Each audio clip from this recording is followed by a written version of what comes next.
more authors to introduce you to today, and I'm so excited to share their work with you.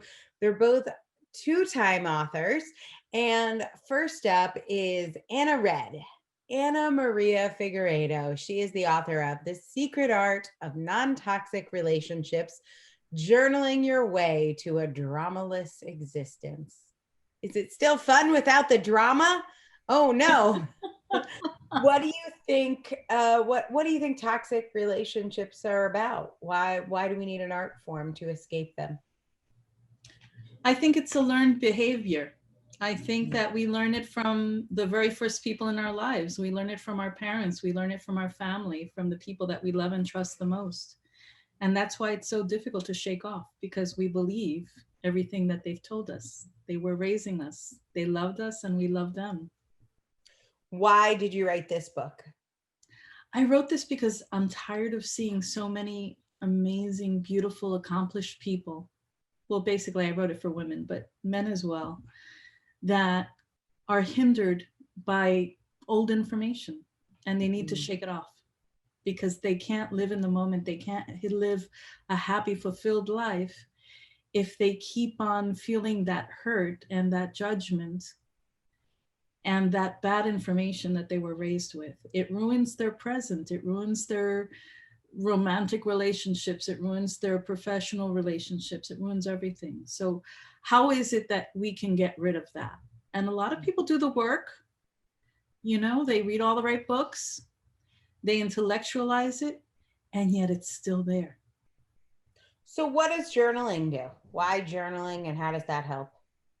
Because it's so private, because it's so internal. And you don't necessarily have to share it with anyone. You can just take a really deep, intense look at yourself and what you're thinking, and just do a lot of stream of consciousness writing, and then look back at it and say, wow, where did that come from? You know, I do and think once that's you realize, interesting when I look at my writing and I'm like, who wrote that? That's a good point.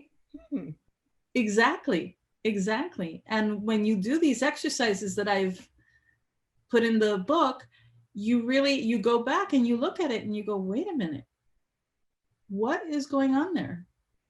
Now, do you have a philosophy on writing by hand or typing? Do you have thoughts on this?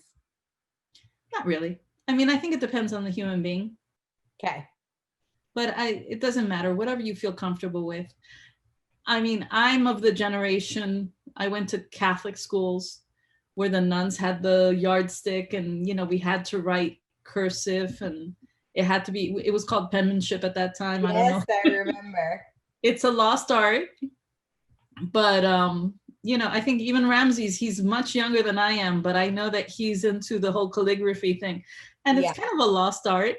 But for people who love that, that's the way they should do it. But for people who have lived using a computer all their lives, or a keyboard all their lives, I mean, why are you gonna change that? You Well, know? I have had people tell me there is a difference on like the brain level when you write by hand.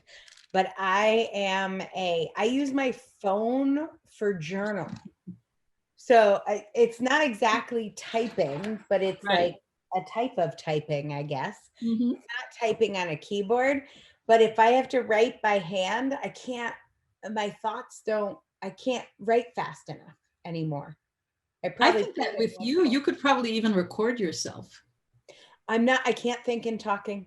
No. I think in writing, even if I'm trying to figure out what to get at the grocery store, like Yeah. writing.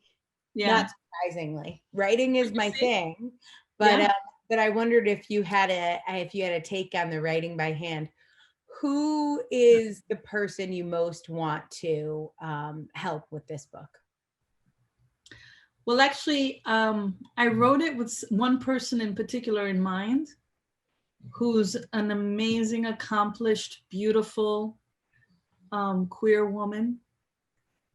And because of her very Catholic, traditional, and Cuban parents, there's something that's keeping her from just blossoming and being happy.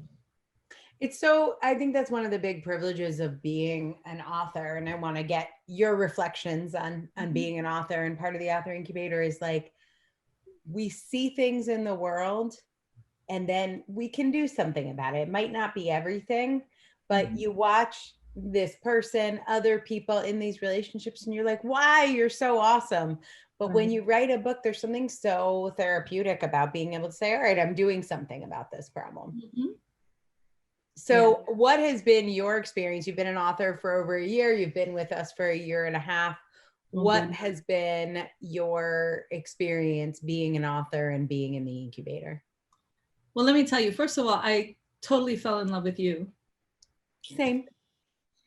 And then I, this community is just so amazing. And you really are miracle workers, Mm. your whole group. And let me tell you, I don't know anyone. I'm 56 years old. I've known a lot of people. I've never known anyone who has the taste, the good taste you have in selecting human beings. Not only the people in your team, but the people that you allow into your world. And I know that you have very high standards. So from the moment I was accepted, I felt honored. And I have felt honored to meet and work with this amazing group of people. Not Mm. only my editors, not only your staff, but the cohorts. I mean, right now I'm in complete awe of the people that have just spoken before me. Yeah, They're it's such an amazing. They're people, amazing community. And yes. just knowing those people are there doing work, it always makes me feel better about the world, even when everything's crazy. I look at our authors and I'm like, well, there's smart people out there doing something about it. That's better than nothing. Yes. I have learned so much. And then back to the magic. Yeah. The magic that you have created is that whoever comes in here, they think that they've signed up to write a book. And yet they're going to have so many doors open to them that it's amazing. Mm. And also in their personal lives. You've also affected my personal life. I quit my job because I couldn't do this half-assed, sorry. Mhm. and and of course everyone there was saying, "Yes, go for it." Total support. And within a month I fell in love. I'm one of the people that has moved and I'm going to continue moving and I'm going to go to the whole other side of the country. All part of it. You become the person who wrote the book. You step into this new persona. You'll never be the same again once you're an author. But once you say that, and even as you're saying it right now, Angela, I think that people see it in a very aesthetic type of way, something very abstract. And but once people live it, Mm.